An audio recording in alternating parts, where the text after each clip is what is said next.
ഇന്ന് കണ്ണൂർ, കാസർഗോഡ് ജില്ലകളിൽ red alert, 12 ജില്ലകളിൽ ഓറഞ്ച് അലേർട്ട്. അതായത് ശക്തമായ മഴയാണ് വരും മണിക്കൂറുകളിൽ.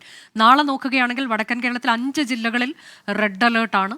കൂടാതെ മറ്റന്നാൾ 11 ജില്ലകളിൽ റെഡ് അലേർട്ട് എന്നുള്ളതാണ്, 3 ജില്ലകളിൽ ഓറഞ്ച് അലേർട്ട്. ഇപ്പോൾ റെഡ്, ഓറഞ്ച് ഈ അലേർട്ടുകളാണ് കാലവർഷം തുടങ്ങുന്ന സമയത്ത് തന്നെ എല്ലാ ജില്ലകളിലും വരുന്നത് എന്നുള്ളത്. കൂടാതെ ഇത് വളരെ വേഗം തന്നെ, ഞാൻ നേരത്തെ പറഞ്ഞ പോലെ വ്യാപിച്ചിരിക്കുന്നു. പതിയെ തുടങ്ങി മറ്റ് ജില്ലകളിലേക്ക് പോകുക എന്നുള്ളതിനപ്പുറത്തേക്ക് എല്ലാ ജില്ലകളിലും ഒരുപോലെ ശക്തമായ മഴ പെയ്യുന്നു. ഗോവയിലേക്കൊക്കെ വരെ എത്തിയിട്ടുണ്ട് എന്നതാണ്. അത് അങ്ങനെ സ്ഥിരീകരിക്കുന്ന ചില റിപ്പോർട്ടുകളൊക്കെ കാണുകയും ചെയ്തിട്ടുണ്ട്. വടക്കൻ മേഖലയിലേക്ക്, ചെന്നൈ തീരത്തേക്കൊക്കെ എത്തിയിട്ടുണ്ട് എന്നൊക്കെ പറയുകയാണ്. അപ്പോൾ അത് ഈ കാറ്റിൻ്റെ വേഗം എന്നുള്ളത് ഇത്തവണത്തെ ഏറ്റവും പ്രധാനപ്പെട്ട, നമ്മൾ എടുത്തു പറയേണ്ടുന്ന ഒന്നാണോ? ഇങ്ങനെ വളരെ വേഗം തന്നെ കാലവർഷം വ്യാപിച്ച് എല്ലായിടത്തും അതിശക്തമായ മഴ പെയ്യുന്നതിന് ഒരു പ്രധാനപ്പെട്ട കാരണമാണോ അത്, ഡോക്ടർ അജിൽ?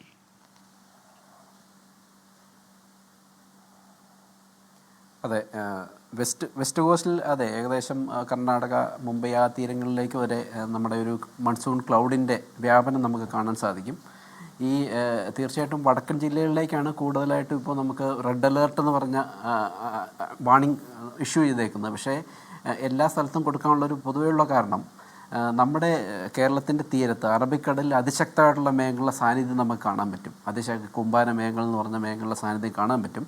അതെപ്പോൾ വേണമെങ്കിലും നമ്മുടെ ലാൻഡിലേക്ക്, നമ്മുടെ ഒരു തീരപ്രദേശങ്ങളിലേക്ക് അതിനുള്ളൊരു ഇൻകേർഷൻസ്, അതായത് നമ്മുടെ കടലിൽ നിന്ന് കരയിലേക്ക് അതിലേക്ക് വരാനുള്ള സാധ്യത എപ്പോഴും ഉണ്ട്. അതുകൊണ്ടാണ് ഈ ചില സ്ഥലങ്ങളിൽ എവിടെ വേണമെങ്കിലും നമുക്ക് ഏത് റീജിയനും, ഇപ്പോൾ കേരളം ഉൾപ്പെടുന്ന ഏത് റീജിയനിൽ വേണമെങ്കിലും എപ്പോൾ വേണമെങ്കിലും ഇങ്ങനെ അതീവ മഴ ഉണ്ടാകാനുള്ള സാധ്യത പ്രവചിപ്പിക്കാനുള്ള പ്രധാന കാരണം അതാണെന്ന് എനിക്ക് തോന്നുന്നു. ഈ പിന്നെ പ്രത്യേകിച്ച് നമ്മുടെ ഒരു കാലാവസ്ഥയെക്കുറിച്ച് പൊതുവേ പറയുകയാണെങ്കിൽ, നമുക്ക് ഓൾറെഡി കേരളത്തിൻ്റെ പല സ്ഥലങ്ങളിലും നമുക്ക് വളരെയധികം മഴ ലഭിച്ചു കഴിഞ്ഞിരിക്കുന്നു. മാർച്ചിലാണെങ്കിലും ഏപ്രിലാണെങ്കിലും നമുക്ക് ഏറ്റവും കൂടുതൽ വേനൽ മഴ ലഭിച്ച ഒരു കാലയളവ് കൂടിയാണ് ഈ കഴിഞ്ഞു പോകുന്നത് എന്നുള്ളതാണ്. അതുകൊണ്ട് തന്നെ മണ്ണിൽ ഇത് വെള്ളം ഊർന്നിറങ്ങുന്ന സാച്ചുറേഷൻ അതൊക്കെ കഴിഞ്ഞിട്ടുണ്ട്. അപ്പോൾ ഇനി എന്താണ്, ഇതുപോലെ തീവ്രമായി മഴ പെയ്താൽ അത് നദികളും മറ്റ് പുഴകളെയും ഒക്കെ എങ്ങനെയാണ് ബാധിക്കാൻ പോകുന്നത് എന്നൊക്കെയുള്ളൊരു ആശങ്ക, അതൊക്കെ ഉണ്ടാകാനുള്ള ദിവസങ്ങളാണ് ഇനി, അല്ലേ?